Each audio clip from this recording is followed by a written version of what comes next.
Hello guys, in this video I am going to show you how to select export information on the GIF Maker application, such as GIF quality, video quality and file type.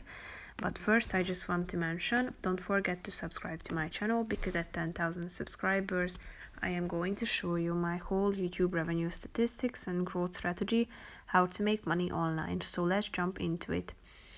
First of all, open the application on your phone, then tap on the create button and click on the settings icon in the upper left corner of the screen. Scroll down to the export section, and the first option that you can select here is the GIF quality. Low, medium and high options are available, so tap on the relevant one. You can also choose the video quality, where the same options are available: low, medium and high.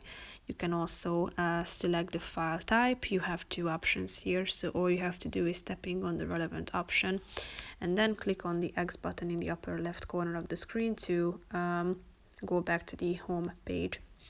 So all of these information have been saved and updated. So that's pretty much it for this video, guys. See you in the next one. Bye bye.